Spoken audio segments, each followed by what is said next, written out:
Olá, tudo bem? Vamos a mais um episódio de Química na Cabeça. E hoje nós iremos falar sobre um bem muito importante para todo o ser vivo, para toda a humanidade. O nosso planeta, ele é constituído de 70% dele. O nosso corpo também. E todos os seres vivos também. Você sabe qual é esse bem? Já consegue adivinhar? A água. Muito bem. E vamos para mais uma aula.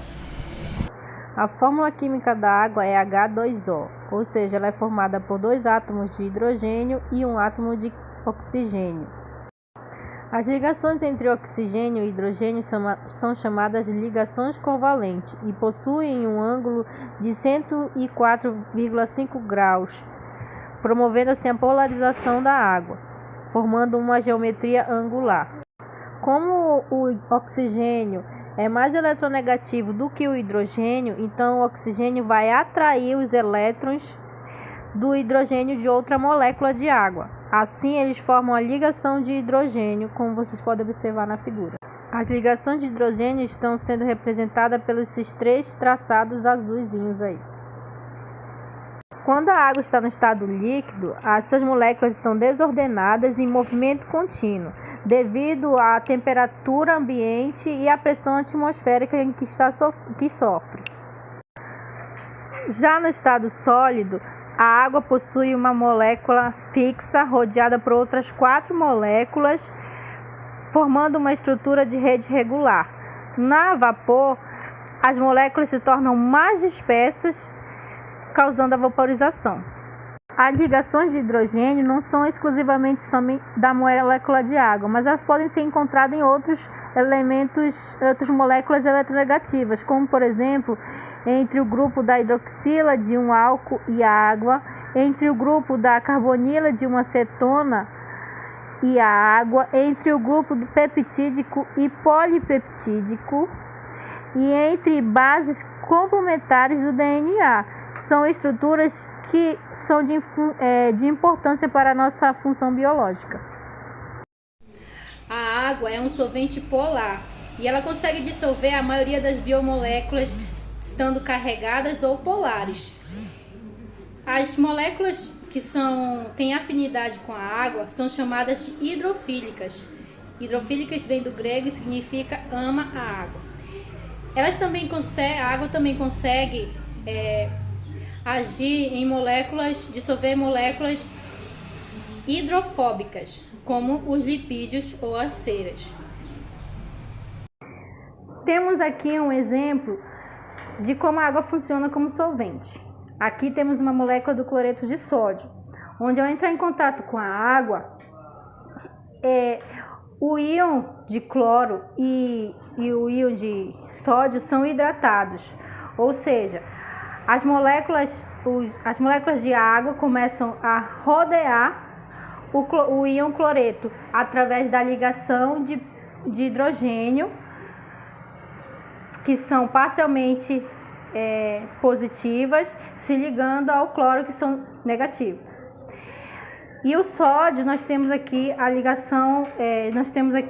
uma ligação onde o oxigênio ele é parcialmente negativo e se liga ao sódio, que é positivo, dissolvendo toda a molécula de cloreto de sódio. Muitas biomoléculas são compostos anfipáticos, ou seja, possuem grupos apolares e polares, como por exemplo proteínas, pigmentos, fosfolipídios, algumas vitaminas e esteroides. Aqui temos dois exemplos de compostos anfipáticos, que são a fenilamina e a fosfatidilcolina. Os de amarelo são os compostos apolares e os de azul são compostos polares. Quando essas substâncias anfipáticas entram em contato com a água, a parte hidrofílica interage facilmente com a molécula de água, fazendo com que ela tende a se dissolver. Mas já a parte hidrofóbica não quer de espécie nenhuma ter contato com a água. Então a água faz uma camada ordenada ao redor da parte hidrofóbica. As regiões apolares aglomeram-se entre si para apresentar a menor interação hidrofóbicas possíveis.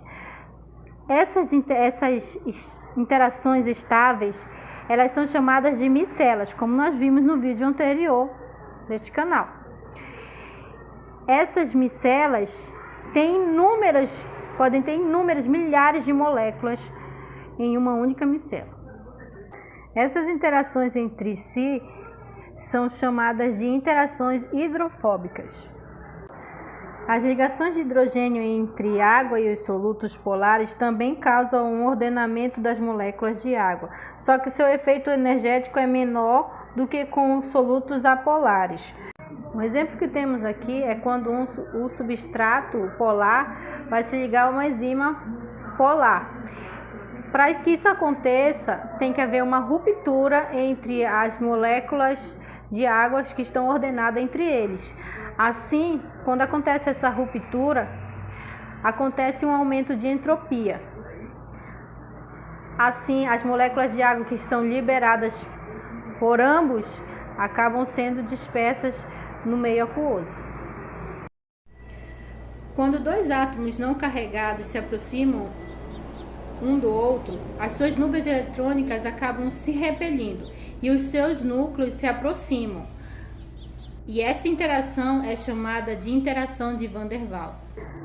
Aqui temos um exemplo dessa interação de Van der Waals, também conhecida como forças de London. Temos dois átomos muito próximos um do outro e as suas nuvens eletrônicas acabam se repelindo e a água ficando ao redor dessas nuvens eletrônicas. As ligações de hidrogênio, as interações iônicas, hidrofóbicas e as interações de Van der Waals, elas são muito mais fracas do que ligações covalentes.